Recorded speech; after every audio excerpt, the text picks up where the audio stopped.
Now, after yesterday's video, got a couple of emails, people wanting to know what do you do when it's not an end cell that's got the problem, but one in the middle of the pack. It just so happens that this 4-pack right here was, well, it's half my 48 volt battery on my RC bike.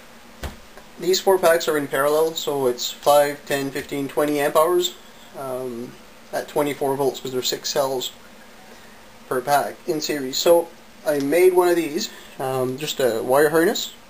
And you see how all the similar colors are all tied in together, which allows me to take all my balance leads and put them in parallel, meaning that cell 1 from each pack is in parallel, cell 2 are in parallel, 3, 4, 5, 6. So whatever voltage one of the 4 cells is at is forcing the other 3 to be at the same. And what was happening is that I've marked this pack here with an X. One of these cells is self-discharging. It loses about 0.2 amp hours every day or two. Still not too bad if you're riding it every day and you're putting it on the charger every day and you're coping with the imbalance on a daily basis. But if you leave a pack like that sitting for too long, that one cell is going to take the corresponding cell into 3 other packs and kill them. So before storing the bike for winter, I removed the parallel harness and I left all 4 packs just sitting like that. If I check with a meter, which I have here somewhere, I can see that.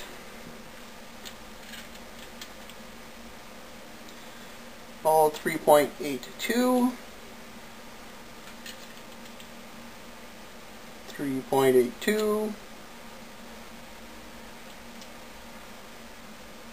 3.92, but I use one of the packs for lighting, so it's different. But this one here, I know already that 1.38, and it's the 3rd cell down. So number 3 cell is below 3 volts, meaning that it's got to go. So, showed you yesterday how I take these apart, just a blade knife up, separate everything. I'll get to this and we'll come back. You got to be very careful when you cut into these things. The last thing I want to do is slice into a pack. You'll see me doing a mad dash for the front door, which we've done before. If it wasn't well below freezing outside, I'd be doing this in the driveway, but it's still winter out here. Gotcha. Alright, put this aside.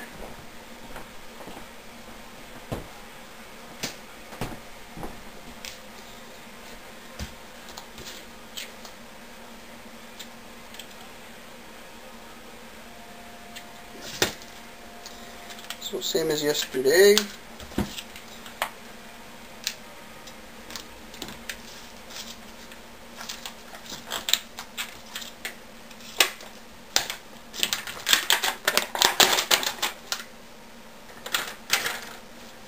Now you can see the stash of blue wrappers. If I put a few problems this way.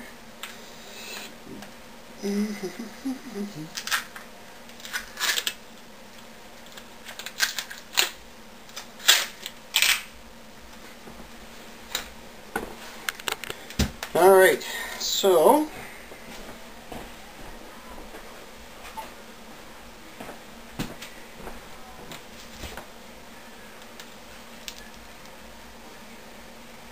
.79, 3.76, 3.77, 1.36. Alright, so get myself a marker.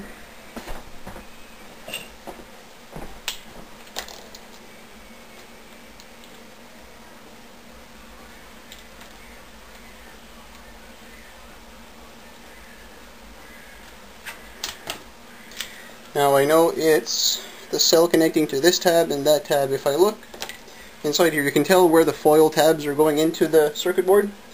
And it looks like it's going to be this cell right here.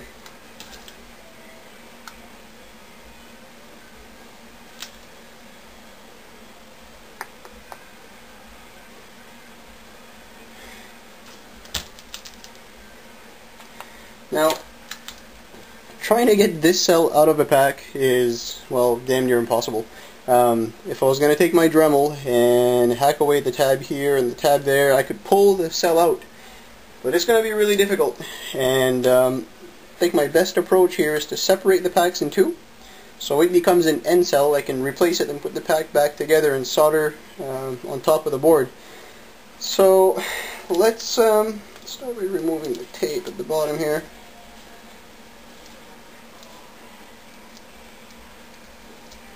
Come on, get out of there.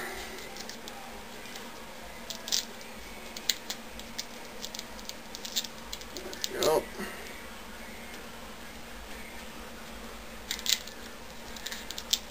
Okay, so that's separated. I'm going to take the pack right into two.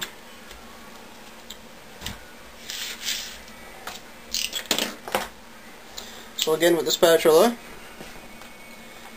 being ever so careful here.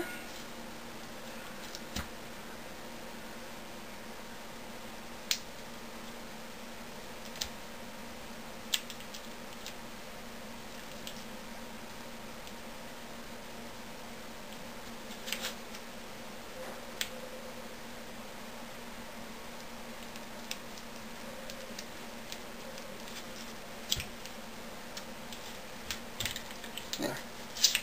Okay, so the pack is now split. And to get these apart, I'm going to take my Dremel and I'm going to cut the circuit board across. Yeah.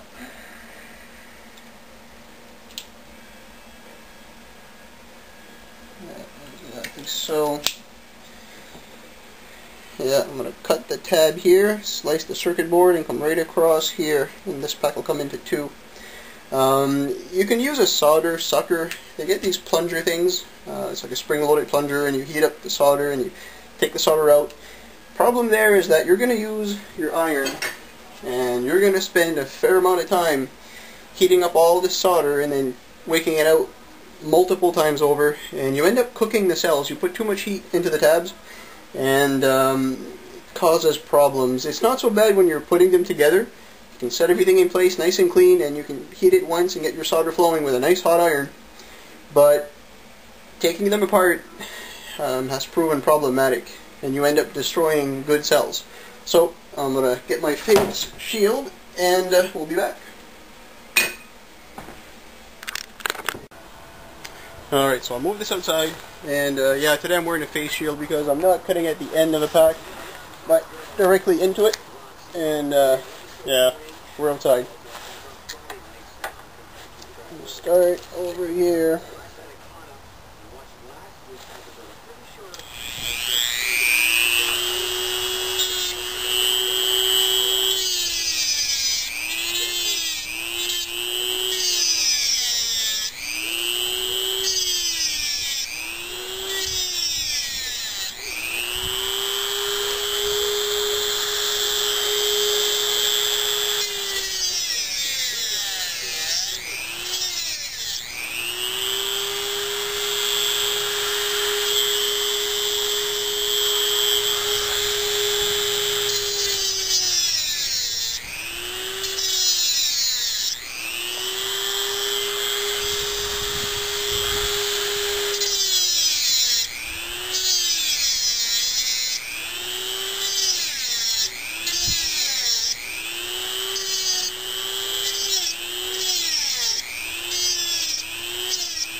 And then there were two.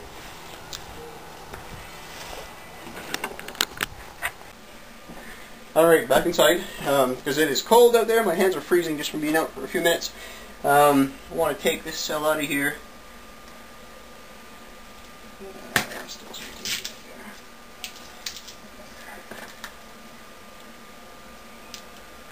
Now, there's a flat side and an angled side. I always put the angled side towards the cell I don't really want to keep. The flat side prevents tearing the foil away from your separators.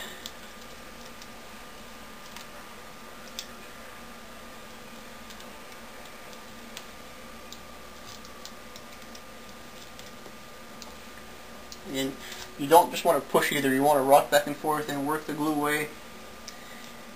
Just pushing down would probably result in tearing the foil off the cell. I'm really not pushing hard here, I'm putting just gentle pressure and I'm rocking back and forth until things start to move. There's actually like a cellophane tape on the outside of the cell, and that's what gives first.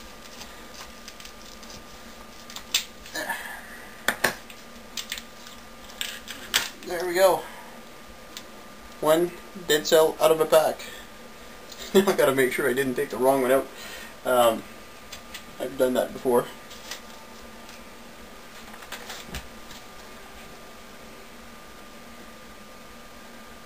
Yep, that's the one, 1.5. Okay, now, next challenge is to take the cell out of one of these, probably one of these two here, and I need to get this out of here retaining as much tab material as I can, because right now they're folded over, and if I cut it right next to the cell itself I won't be able to put the tab back on the other pack, so I really have to think about how I'm going to do this. We'll figure that out and come back. Alright, so I thought about it for a while and took these two cells I had here, removed all the balance wires, and the difficulty in using a soldering iron to get the cells loose is that you can't heat both sides at the same time, and because one's solid you can't puddle it and then pull it away. It's stuck there. So since the two tabs here are together and these two here are separate, I'm going to take my Dremel and cut between the links of the circuit board so that I can heat only one tab with my iron. I should be able to pull one of these two cells out. So I'm going to go outside and cut these tabs, and then we'll turn on the iron and see if I can get these apart. See you back in a bit. Alright, so I took my Dremel, and I'm not sure if the camera will show that, but I sliced between the tab materials, so you can see how this flexes. So does that, and I got my little piece in the middle. Now, I got my iron set on high. I've got a Hakko 936. It's pretty much the bare minimum you need for an iron. You need the hotter the better as far as the iron goes. You want to get the work done fast. If you're sitting on the cell too long with your iron waiting for the solder to melt, you're gonna create yourself some problems. So, next step here is to separate these cells. Now, this is where you want to take a minute and cover your tabs, because all of a sudden things are going to start to move around here, and I've got the potential for it short to happen. So to cover my bases here, I'm going to lay down a few pieces of tape across these tabs.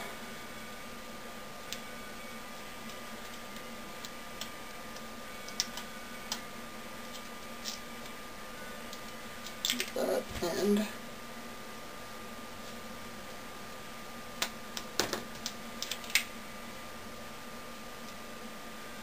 This. There. So we only got the one exposed tab, which I'll need to heat up here in a minute. But before I get to that, I've got to separate these guys. These are both good cells, so I'm trying not to damage either one, if possible. Now, got a bunch of glue on the end of my spatula, and that's going to cause a problem. It's starting to get sticky.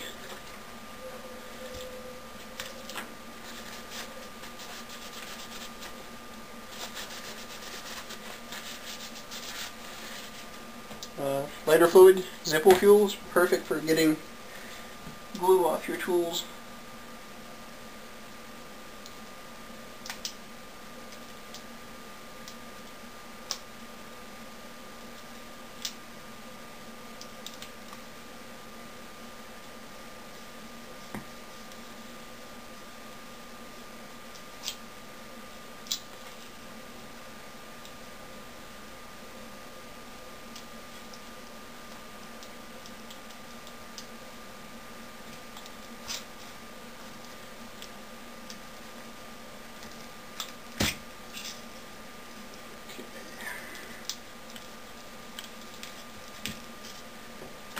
So now I've got two separate cells, and I want to get these away from each other.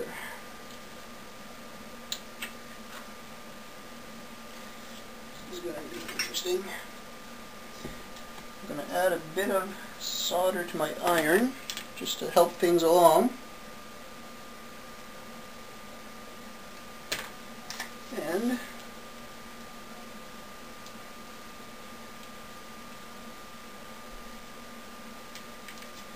okay, now see, I tried a couple of seconds here. I got some flow,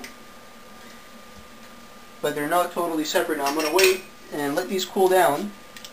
I don't feel any heat in my cell at all, which is good. I'm going to do this in stages.